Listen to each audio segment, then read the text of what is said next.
physically. But this work is not part of Mathias's thesis. It's something else. It's a new work. Here's the outline of the work. I will first present the experimental context of propagation in mixed mode 1+3. That the talk will be essentially on theoretical analysis, so I will then expound the common basis of all the stability analysis I will present. Then I will present, in fact, only two linear stability analysis of coplanar propagation in mode 1+3. In the first approach, it's a work which dates back about 10 years ago, and I will just disregard non-singular stresses. And in the second step, a more recent work, we account for the presence of non-singular stresses in the original loading prior to perturbation of the crack, and we'll see what it changes. So first, experimental context. Here you can see some very classical results, experimental results of Sommer, where he subjected the glass tubes containing a penny-shaped crack to combine tension and torsion. Here you see cross-section of the specimen. You have here a penny-shaped crack, and this penny-shaped crack is loaded in mode 1 through some internal fluid pressure. You cannot see the tube, but there's a fluid pressure, so it's loaded in mode 1.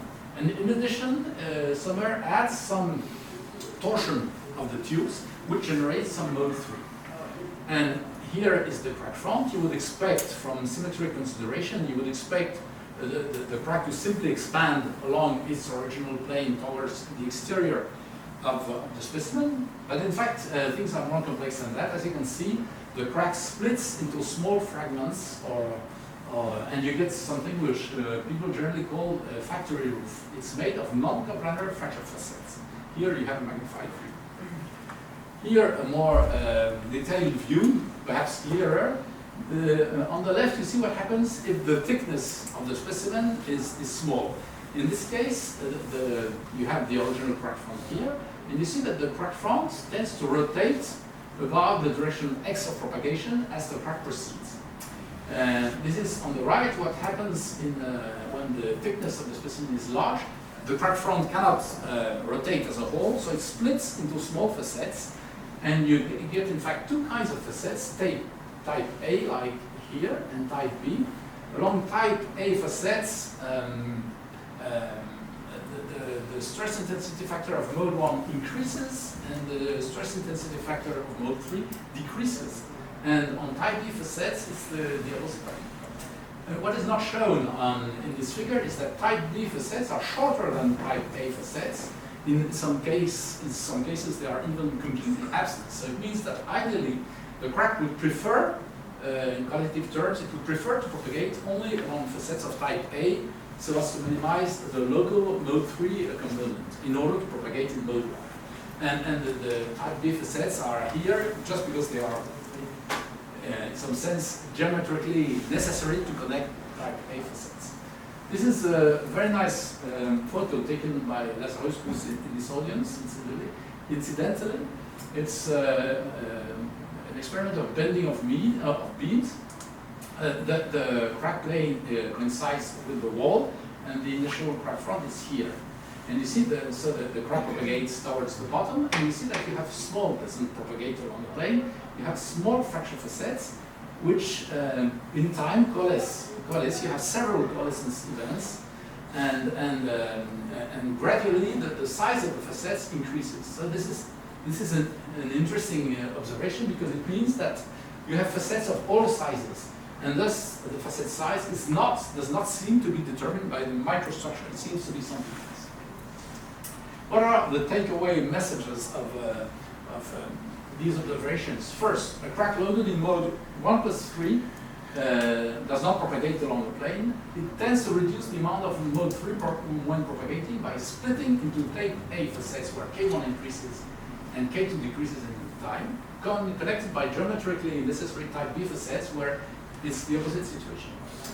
No characteristic material length seems involved, and this is true even at small scales. I refer here to the talk of Lebihain in this conference, where he showed that even for initiation of fracture facets, the facet size seems to be determined not by some microstructural distance, but simply by the knot-root radius. The type of material doesn't seem to matter. I don't have time to show it to you, but the same phenomena are observed in various materials. The lengths, typical lengths, are different, but the type of material does not matter. And these 2 points suggest that the microscopic theory of linear elastic fraction mechanics may suffice to interpret the phenomena. So now I will briefly depict the basis of all stability analysis, where there are 2 basic elements. Some theoretical formula, which I will not display, which provide the first order expressions of the stress intensity factors along the front of a semi-infinite crack in an infinite body, and the crack is slightly perturbed both within and out of its plane. So here you have the situation. You have the crack with the front here. Here I represent the initial stress intensity factors. They may be some non-singular stresses in addition to that, but they are not represented. And you have here an in-plane perturbation of the front, and here an out-of-plane perturbation of the surface. So the in-plane perturbation of the front is denoted phi x. X is the direction of propagation, and the out-of-plane perturbation is denoted phi I. I is the direction normal to the crack front. You have to account for a possible deformation of the front within the crack plane, because in the solution that we will find, bifurcated solution that we will find, there will be not only an out-of-plane perturbation, but also an in-plane perturbation. So in the first analysis, we incorporate the initial stress state only through the unperturbed stress intensity factors. But in the second, we also account for the presence of non-singular stresses in the initial stress state. The second basic element is a double propagation criterion. It's double criterion, but it's not the same one as that of Dominique Lebihain, because we're dealing only with propagation. We're not dealing with initiation. So we have Griffith's energetic condition, G equal to Gc locally, and we also use to determine the direction of propagation Goldstein and Seidelik's principle of local symmetry. So those are very classical criteria, and but in spite of the fact that they are very classical, they can predict interesting things, as I will strive to show you. Of course, here in K1, K2, K3 are the local stress intensity factors, and G of X and Z is the local energy release rate, to be distinguished from the unperturbed quantity which have zero. So the first linear stability analysis. In the first approach, we disregard non-singular stresses. Hypotheses and notations, we assume that there is no global mode 2, it can be introduced, but we are not doing this here. We can assume K3 to be positive for definiteness. K1, of course, is positive. And the mixity ratio is defined by the ratio of the mode 3 stress intensity factor over the mode 1 stress intensity factor.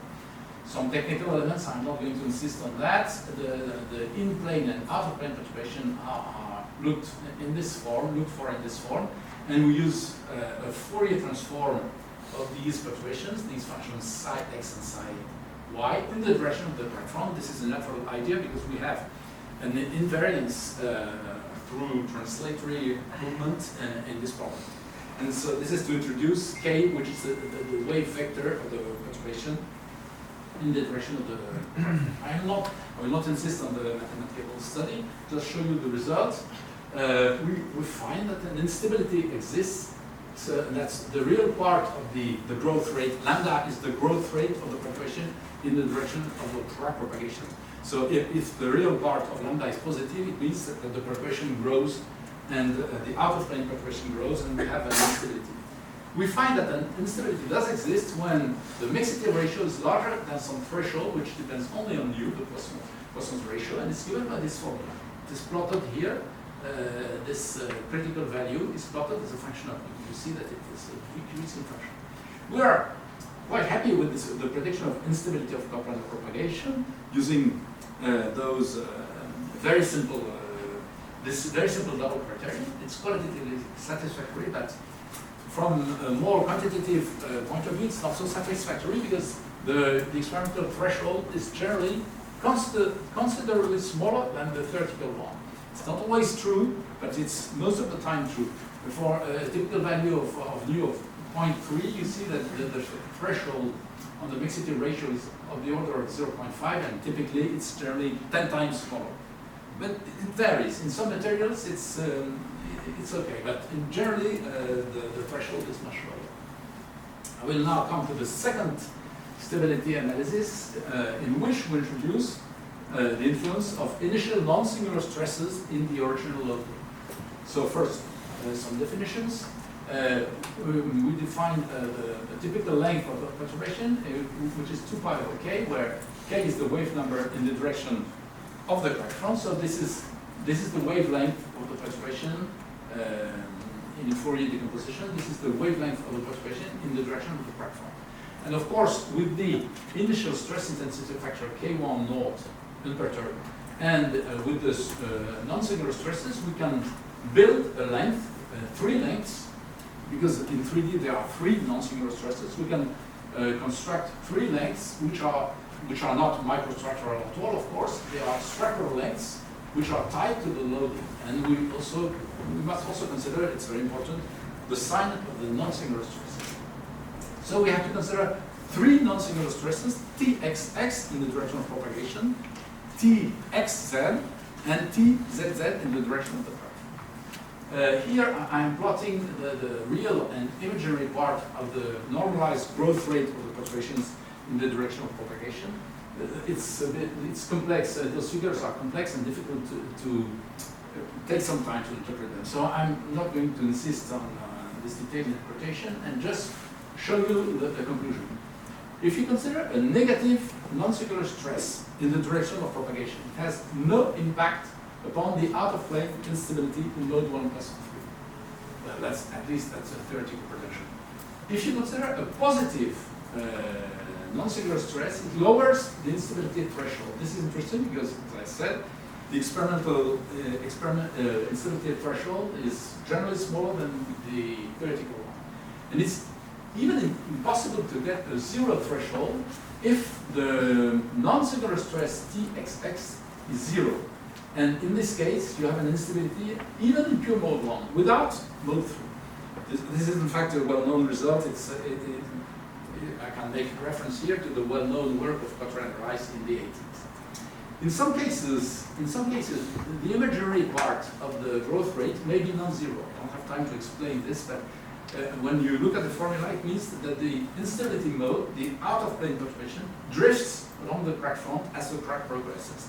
It means that you do not, in some cases, we predict not simple facets growing like this, but having a crab-like motion like this, with the general propagation direction like this, and the facets do this. This is observed sometimes. What is happening? Still have a few minutes, I think, not much more. But press cancel.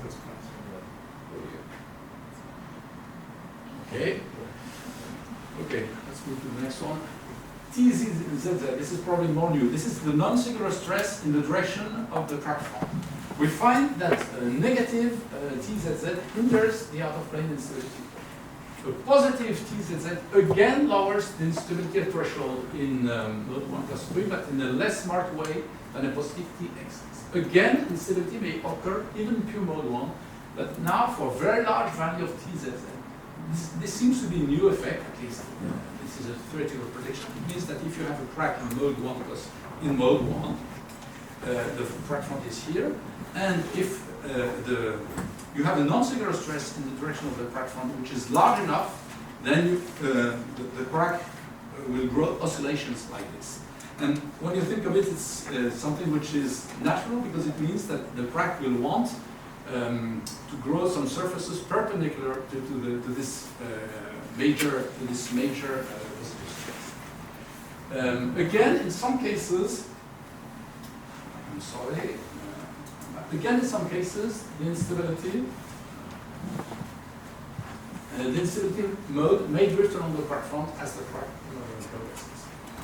Finally, the less trivial non-singular stress Txz, a non-zero Txz lowers the instability threshold, again, possibly down to 0, and something which is perhaps more remarkable, if you have a non-zero, non-singular stress Txz, you always have a drifting motion of instability modes along the crack front.